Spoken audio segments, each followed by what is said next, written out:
Bismillahirrahmanirrahim. Assalamualaikum warahmatullahi wabarakatuh. Selamat sore teman-teman semuanya. Perkenalkan saya Laila Mardiana. Teman-teman bisa memanggil saya Laila. Senang sekali hari ini bisa sharing tentang pemenuhan gizi dan nutrisi anak bersama tim Abisepa dan teman-teman semuanya. Hal yang paling penting terkait pola pengasuhan salah satunya mengenai gizi. Pemenuhan gizi tidak bisa kita samakan dengan obat yang sehari atau seminggu atau mungkin sebulan kita bisa lihat hasilnya. Tetapi pemenuhan gizi pada anak kita bisa lihat dalam jangka waktu yang panjang, yaitu kita bisa lihat pertumbuhannya, kemudian kesehatan jangka panjangnya, dan juga kecerdasannya.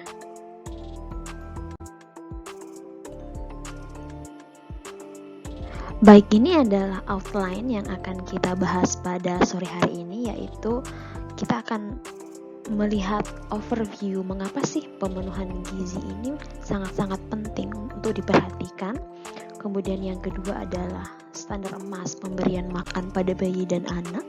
Kemudian yang ketiga adalah kita akan membahas terkait makanan pendamping ASI yang berkualitas.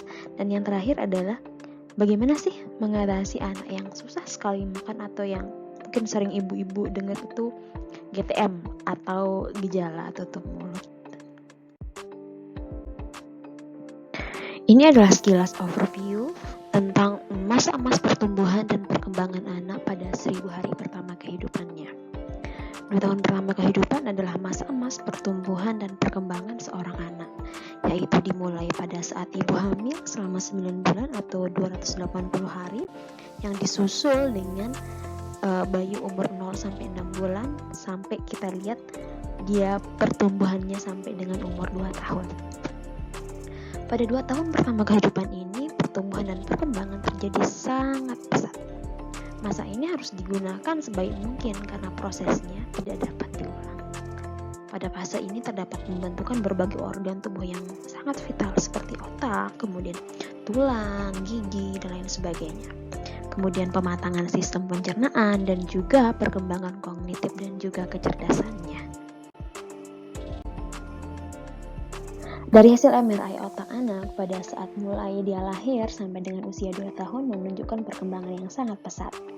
Hampir sekitar 80% sel-sel otak ini bertambah dan juga terbentuk kecerdasan pada 1000 hari pertama kehidupan atau sampai dia berumur 2 tahun. Karena itu pada masa 1000 hari pertama kehidupan ini dibutuhkan kandungan gizi yang seimbang berupa energi, protein, lemak, serta vitamin dan mineral. Dapat dipastikan juga bahwa volume otak anak yang diberikan asupan gizi yang sesuai akan lebih padat jika dibandingkan dengan volume otak anak-anak yang stunting atau yang bergizi kurang. Kita ibaratkan seperti HP yang kita pakai. Otak ini seperti kayak software yang mempunyai spesifikasi RAM ataupun OS yang tinggi. Maka akan bisa menampung banyak informasi dan aplikasi di dalamnya, performa yang sangat baik, kemudian cepat memproses informasi dan lain sebagainya. Kalau kita lihat pada gambar yang warna hijau, ini anak-anak yang mendapatkan gizi yang cukup dari orang tuanya, kemudian dikasih kasih sayang, kemudian juga dikasih stimulasi yang pas, nampak sel-sel otaknya lebih banyak dan mempunyai banyak cabang.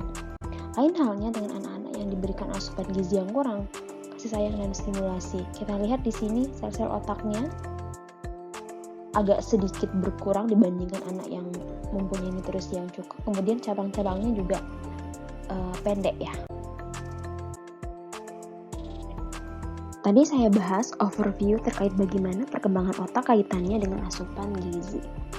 Gambar ini menunjukkan kegagalan pertumbuhan yang terjadi pada anak Indonesia yang dimulai pada usia 4-6 bulan karena bayi telah diberikan makanan pendamping ASI yang tidak tepat dan akan terus-menerus memburuk hingga usia 18-24 bulan. Kalau teman-teman lihat di sini maksud saya yang ini, yang garis berwarna biru. Yang garis berwarna biru ini pada umur 4 bulan dia akan semakin menurun ke bawah. Kemudian dia akan terus memburu hingga usia 18 sampai dengan umur 24 bulan. Jadi perbaikan gizi harus memang benar-benar dioptimalkan pada saat umur 0 sampai 2 tahun atau 1000 hari pertama kehidupan, karena proses pertumbuhan dan perkembangan pada usia ini tidak dapat diulang. Untuk mengoptimalkan pertumbuhan dan perkembangan pada anak, WHO merekomendasikan standar emas pemberian makan pada bayi dan anak, yaitu dimulai dengan menyusu segera dengan kontak kulit bayi dengan ibu selama 1 jam setelah persalinan, atau yang biasa kita sebut inisiasi menyusu dini. Kemudian yang kedua adalah langsung memberikan ASI saja pada usia 0 sampai dengan 6 bulan. Kemudian yang ketiga ini adalah memberikan makanan yang berkualitas pada semua bayi setelah berusia 6 bulan dan meneruskan menyusui sampai dengan usia 2 tahun. Jadi mari kita bahas satu persatu ya. Inisiasi menyusui dini dilakukan dengan meletakkan bayi di dada atau perut ibu selama setidaknya 1 jam pertama setelah bayi ini dilahirkan. Bayi yang diberi kesempatan IMD tidak diberikan baju agar kulitnya melekat antara kulit ibu dan kulit si bayi. Jadi menurut penelitian diperkirakan sebanyak 22% kematian bayi baru lahir ini dapat dicegah bila bayi disusui oleh ibunya dalam 1 jam pertama kelahirannya. Fungsinya untuk menghangatkan bayi melalui dada ibu dengan suhu yang tepat. Kemudian bayi juga akan mendapatkan kolostrum yang kaya akan antibodi yang sangat penting untuk imunitas tubuh. Standar emas yang kedua adalah pemberian ASI saja sampai umur 6 bulan. Hal yang sangat sering menjadi pertanyaan adalah apakah ASI yang hanya sedikit pada awal menyusui cukup untuk bayi? Jawabannya adalah iya. Kalau kita lihat di gambar ini, ukuran lambung bayi pada hari pertama kehidupan hanya sebesar buah ceri yang hanya membutuhkan 5-7 ml ASI. Semakin bertambah usia, lambung akan semakin membesar, dan jika anak sering disusui, maka produksi ASI juga akan semakin meningkat. Jadi, rumusnya adalah ketika ibu semakin sering menyusui, semakin banyak produksi ASI yang akan dihasilkan. Tetap susui bayi sesering mungkin sesuai permintaannya. Paling tidak frekuensi pemberian ASI sebanyak 8 kali sehari. Susui dengan payudara kanan dan kiri secara bergantian, dan susui bayi dengan kondisi yang menyenangkan, nyaman, dan penuh perhatian. Pemberian ASI saja umur 0-6 bulan atau menyusui secara eksklusif tanpa memberikan makanan atau minuman lain kecuali obat maupun vitamin. Jadi seperti itu ya. Kalau kita lihat di sini ada gambaran air susu ibu. Seperti yang kita ketahui, air susu pertama adalah kolostrum yang berwarna kekuningan dan mengandung antibodi yang harus diberikan kepada bayi. Selain itu, ASI awal atau full milk, yaitu ASI awal ketika baru memulai menyusui 5-10 menit. Ini mengandung lebih banyak air, kemudian vitamin dan juga protein. Fungsinya yaitu untuk menghilangkan dahaga si bayi. Ada juga nih ASI akhir atau heel milk, yaitu ASI yang keluar ketika sesi akhir menyusui dan saat payudara terasa kosong. ASI akhir lebih banyak mengandung lemak dan kalori yang tinggi untuk mengenyangkan dan mendukung pertumbuhan bayi dan membentuk lemak pada tubuh bayi. Kolostrum, kemudian ASI awal dan juga ASI akhir harus diberikan kepada bayi. Hindari menyusui sebentar dan dianjurkan menyusui sampai payudara terasa kosong agar bayi mendapatkan ASI awal yang mengandung vitamin dan protein dan ASI akhir yang banyak mengandung lemak. Pada umur 0 sampai dengan 6 bulan, kebutuhan anak bisa dipenuhi dari ASI saja. Setelah umur 6 bulan, ASI hanya bisa mencukupi 70% dari kebutuhan bayi, sehingga MPASI ini harus mulai diperkenalkan. Jadi artinya ketika umur 6 sampai 8 bulan ini, MPASI bisa memenuhi kebutuhan bayi sampai dengan 30%. Nah, kemudian di umur 9 sampai 11 bulan, MPASI bisa memenuhi kebutuhan bayi sampai dengan persentasenya tuh 50%. Jadi kebutuhan si bayi umur 9 sampai 11 bulan itu 50%-nya dari ASI, 50%-nya dari MPASI. Nah, bagaimana sih bentuk atau cara pemberian makan pada umur 6 sampai 9 bulan? Bentuk makanannya adalah disaring. Kemudian kalau umur 9 sampai 12 bulan, makanannya bisa bentuk cincang. Kemudian umur 12 sampai 24 bulan ini makanannya sudah bisa diberikan dalam bentuk makanan keluarga. Pada umur 6 sampai 9 bulan ini kita memberikannya secara bertahap 2 sampai 3 sendok makan dengan frekuensi 2 sampai 3 kali sehari dengan 1 sampai 2 kali makanan selingan. Pada umur 9 sampai 12 bulan, selain menyusui, kita bisa memberikan frekuensi makan 3 sampai 4 kali makan dengan jumlah makanan 125 mili atau bisa dengan setengah mangkok kecil gitu ya, dengan tambahan 1 sampai 2 kali makanan selingan. Kalau makanan keluarga bagaimana? 3 sampai 4 kali makan dengan 1 sampai 2 kali selingan. Jadi yang selanjutnya adalah bagaimana sih cara mempersiapkan makanan pendamping ASI yang berkualitas. Jadi menurut WHO nih, ada 4 syarat untuk memenuhi makanan pendamping ASI yang baik dan berkualitas. Yang pertama adalah tepat waktu, yaitu pada saat bayi berusia 6 bulan harus diberikan makanan pendamping ASI untuk memenuhi kebutuhannya. Resiko jika terlalu dini memberikan MPASI yaitu anak akan mudah terkena penyakit infeksi atau nanti akan sering masuk rumah sakit. Kalau terlalu lambat diberikan MPASI sekitar umur 7 bulan, ini juga akan beresiko untuk mengalami gizi kurang. Kemudian yang kedua adalah adekuat. Jadi kebutuhannya seimbang. Kemudian juga menu pada makanannya harus bervariasi yang kaya akan energi, protein, serta lemak dan mikronutrien yang lain ya. Jadi kalau dulu kita mengenal istilah 4 sehat 5 sempurna. Sekarang 4 sehat 5 sempurna tidak berlaku lagi. Jadi sekarang prinsipnya adalah memenuhi gizi seimbang. Jadi bagaimana prinsip gizi seimbang? Jadi kalau berdasarkan infografis yang terlihat di gambar ini, dalam satu piring makan anak usia 6 sampai 23 bulan harus ada makanan pokoknya, yaitu sekitar 35%. Kemudian ada mengandung protein dari ayam, unggas, telur atau maupun ikan. Kemudian ada tambahan kacang-kacangannya, tahu, tempe atau kacang-kacangan lain, dan juga seperempat piring itu harus ada sayur dan juga buahnya. Kemudian yang ketiga adalah diberikan dengan benar. Jadi tekstur makanan bayi itu harus sesuai dengan usianya. Jangan sampai ketika umur sudah 12 bulan masih diberikan bubur cair. Itu tidak akan memenuhi kebutuhannya. Kemudian pada saat memberikan makan juga anak-anak tidak boleh dipaksa ya. Kemudian yang keempat nanti kita bahas selanjutnya. Kemudian yang keempat adalah tentu aman. Makanan itu harus disimpan dan disiapkan secara higienis.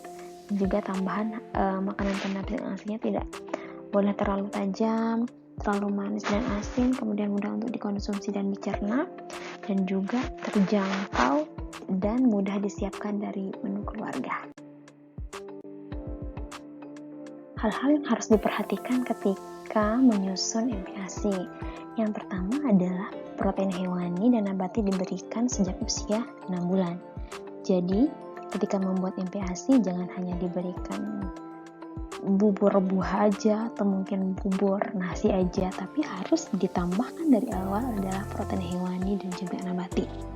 Kemudian, telur, daging, dan ikan diberikan dalam keadaan benar-benar matang. Jangan memberikan telur atau daging ini dalam keadaan setengah matang. Karena makanan yang setengah matang akan rentan mengandung bakteri.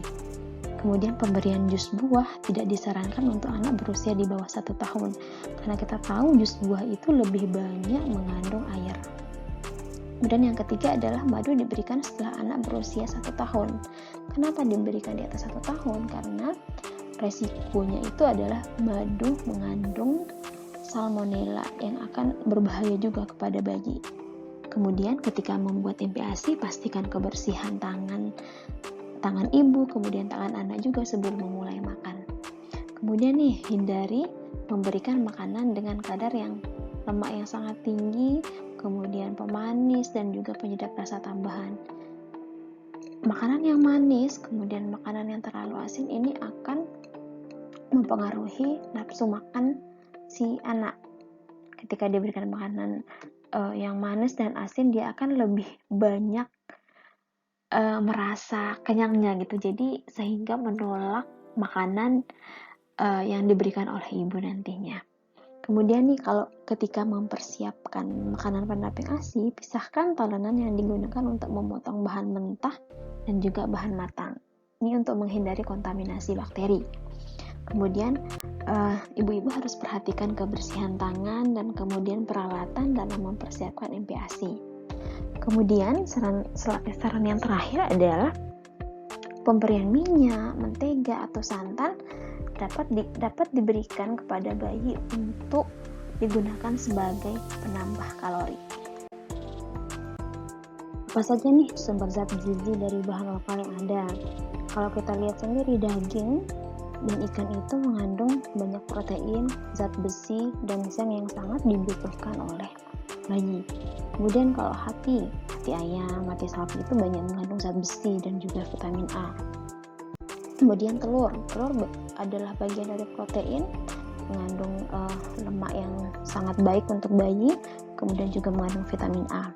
Kemudian kacang-kacangan mengandung protein nabati dan juga mengandung zat besi. Kalau buah dan sayur mengandung vitamin A dan C.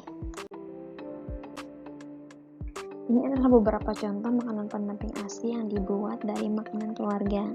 Misalkan hari ini ibu memasak sayur sop. Jadi makanan pokoknya ibu ambil dari nasi yang ibu sudah masak, kemudian dicampurkan dengan protein hewani, bisa dari telur, bisa dari daging, bisa juga dari ayam. Dan protein nabatinya ibu bisa tambahkan tahu atau tempe atau kacang-kacangan lain. Yang selanjutnya adalah sayurnya bisa dari sayur sop. Sayur sopnya mungkin dari wortel atau mungkin ditambahkan brokoli ya. Nah, itu nanti kalau anak umurnya 6-8 bulan bisa disaring. Nah, kalau masaknya sayur bayam hari ini bisa sayur bayam, kemudian tambahkan nasi, kemudian tambahkan protein hewani seperti ikan ataupun ditambahkan tahu atau tempe. Nah, bagaimana nih menu tunggal pada saat awal pemberian makanan pendamping ASI? Misalkan hanya pemberian bubur beras saja, atau mungkin yang paling sering itu pemberian bubur buah. Bagaimana? Jadi kalau seperti itu, misalkan kalau kita kasih contoh, dia hanya memberikan ASI dengan hanya memberikan bubur beras saja, kebutuhan energi, protein, zat besi, dan kebutuhan vitamin A-nya itu tidak akan terpenuhi. Karena kita tahu bahwa tidak ada satu jenis makanan atau kelompok bahan makanan yang mengandung zat gizi yang lengkap untuk tumbuh kembang anak. Jadi pastikan ketika memberikan menu itu harus seimbang sesuai dengan isi piring makanku yang saya bahas sebelumnya. Jadi kalau misalkan kita lihat gambar yang satu ini, dia hanya memberikan ASI dengan satu kali makanan utama, yang ini hanya bubur beras. Kebutuhan energi, protein, zat besi, dan kebutuhan vitamin A-nya tidak terpenuhi, karena tidak ada sayur sebagai sumber vitaminnya. Kemudian tidak ada sumber proteinnya, tidak ada sumber ayam, daging, ataupun ikannya. Kemudian kalau kita lihat gambar yang ketiga ini, dia memberikan ASI dengan 1 kali makan utama dengan sumber utama beras, ikan, dan sayuran hijau. Memang kebutuhan vitamin A-nya terpenuhi, tapi kebutuhan energi, protein, zat besinya tidak terpenuhi, karena dia hanya memberikan 1 kali makan saja.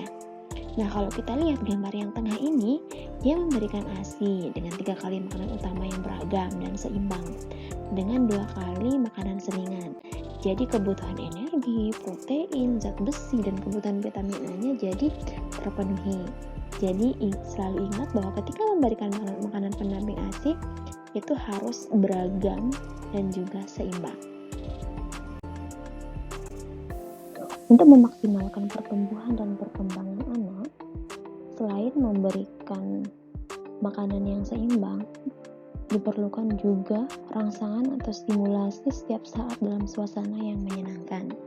Misalkan, ibu atau ayah atau keluarga yang lain bisa mengajari anak mencoret-coret di kertas, atau membereskan mainan, atau mengajari menyebut bagian tubuhnya, ataupun rangsangan yang lain. Karena seperti yang kita tahu, perkembangan otak tidak hanya bisa optimal dengan nutrisi saja atau gizi saja, tetapi dengan kasih sayang, kemudian juga dengan stimulasi yang tepat. Salah satu cara mengevaluasi asupan makan anak dengan pertumbuhannya, ibu bisa lihat pertumbuhannya itu melalui KMS-nya. Biasa di Bukpaya itu sudah ada KMS untuk laki-laki, dia KMS berwarna biru, untuk yang perempuan berwarna pink.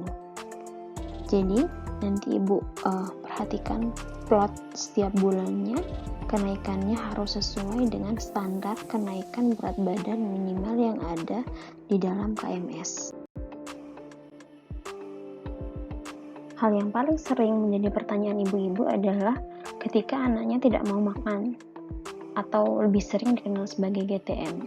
GTM ini sebenarnya tidak ada dalam istilah medis. Banyak orang tua yang menganggap GTM atau gejala tutup mulut ini seperti melihat anak-anak mereka suka pilih-pilih makan, kemudian makan hanya beberapa suap, kemudian langsung menutup mulutnya, kemudian makanannya dilepeh atau mungkin cuma diingut aja. Bisa juga hanya mau minum aja nih daripada makan. Dan anak-anaknya juga seperti terlihat nggak lapar gitu. Masalah makan pada anak dapat berdampak serius bagi kesehatannya jika terjadi terus-menerus. Mulai gangguan pertumbuhan seperti gizi kurang atau stunting, kemudian penyakit infeksi yang terus-menerus, dan juga bisa menyebabkan kematian. Jadi apa nih hal-hal yang perlu diperhatikan ketika anak sudah mulai pilih-pilih makan atau mengalami GTM? Yang pertama harus diperhatikan adalah jadwal makan. Yang kedua adalah lingkungannya, kemudian prosedur makannya. Akan kita bahas satu persatu ya. Jadwal makan adalah aturan paling dasar pada saat awal pemberian makan pada anak. Makan adalah proses belajar untuk anak, termasuk belajar konsep lapar dan kenyang. Rasa lapar yang timbul berhubungan dengan masa pengosongan lambung. Normalnya pada anak, 50% isi lambung dikosongkan dalam waktu 100 menit untuk makanan padat. Waktu pengosongan lambung ini makin cepat semakin bertambah usianya anak. Nah, dengan mengatur jadwal makan yang dikaitkan dengan waktu pengosongan lambung, kita bisa mengajarkan anak konsep lapar dan kenyang. Aturan yang lain adalah jangan berikan snack atau makanan lain di luar jadwal makan yang sudah kita rencanakan. Ini untuk mengajarkan konsep lapar dan kenyang tadi ya. Misalkan dari gambar ini nih, dari umur 9-12 bulan, kita ada frekuensi makan, misalkan jam 7 pagi nih berikan makanan utama, kemudian 2 jam lagi jam 9 diberikan makanan selingan, kemudian nanti jam 12 diberikan makanan utama, kemudian jam 3 nanti dikasih snack. Nah, kemudian nanti jam 5 atau jam 6 sore sudah diberikan makanan yang utama. Nah, jadwal ini harus memang benar-benar dipatuhi untuk mengajari anak konsep lapar dan kenyang. Kemudian batas waktu pemberian makan anak adalah 30 menit. Jika ibu menyajikan makan sudah 30 menit tidak mau dimakan, sebaiknya disudahi proses makannya. Ini untuk mengajari anak untuk makan secara disiplin. Jadi ketika waktu selingan makanan utama itu hanya boleh diberikan air putih saja ya. Selain tadi pemberian buah sebagai selingan. Pemberian makan pada periode 6 bulan pertama akan menentukan kebiasaan makan selanjutnya. Tepat sesuai jadwal, kemudian sesuai konsistensi, kemudian bervariasi dengan mengenalkan berbagai jenis makanan. Jadi pengenalan jenis makan baru itu untuk anak itu dikenalkan 10-16 kali. Jadi jangan menyerah ketika hanya memberikan 1-2 kali anak tidak mau, karena aturannya adalah anak baru mau makan itu maksimal dikenalkannya makanan baru itu 10-16 kali. Faktor kedua yang harus diperhatikan yaitu lingkungan. Secara sadar orang tua harus menciptakan suasana makan yang menyenangkan dengan anak. Coba ajak makan anak di meja makan tanpa distraksi apapun seperti memegang HP ataupun menonton TV. Kemudian ajak juga anak ngobrol, karena proses makan adalah proses yang menunjukkan kasih sayang antara anak dengan orang tua. Tidak boleh juga ada paksaan ketika makan. Ketika 30 menit anak tidak mau, sudahi saja proses makannya. Kemudian tadi, hindari distraksi atau gangguan, contohnya makan sambil main HP misalkan, seperti itu. Dalam prosedur makan, ketika anak makan harus didorong untuk bisa makan sendiri. Bila anak menunjukkan tanda tidak mau makan, seperti mengatupkan mulut atau memalingkan kepala ataupun bahkan menangis, tawarkan kembali nanti makanan secara netral, yaitu tanpa memaksa anak makan. Bila setelah 30 menit anak tidak mau makan, ibu bisa mengakhiri proses makannya. Bagaimana nih kalau anak suka sekali makan makanan yang manis, kemudian suka makanan yang asin dan juga berlemak? Kita tahu bahwa makanan manis, asin, dan berlemak bisa merusak selera makan anak, sehingga menyebabkan anak malas makan makanan utama, terutama makan nasi ya. Kemudian menggiring anak juga untuk mengalami masalah gizi seperti obesitas, kemudian dan juga stunting. Makanan yang manis, kemudian asin dan juga berlemak ini dapat diketahui juga dapat menyebabkan kanker dan resiko penyakit degeneratif lain seperti diabetes mellitus pada anak. Jadi peran orang tua lah yang utama dalam menyediakan makanan sehat di keluarga. Ingat, children see and children do. Jadi makanan yang biasa disediakan dan dilihat di rumah akan memicu anak untuk memakannya. Jadi saran saya adalah ganti snack yang manis, asin maupun berlemak dengan buah atau makanan sehat lain. Ingat juga pada aturan makan yang tadi kita bahas, jangan memberikan makanan jajanan sebelum anak makan utama. Yang terakhir dari saya adalah pemberian makan tidak hanya bertujuan untuk mengisi perut anak, tetapi lebih dari itu. Ada proses kasih sayang dua arah antara ibu dengan anak, kemudian anak juga dididik untuk menghargai waktu dan makanan. Proses makan akan mengajarkan anak kalau makan ada aturannya, yaitu duduk, kemudian juga proses berdoa dan mensyukuri makanan yang ada.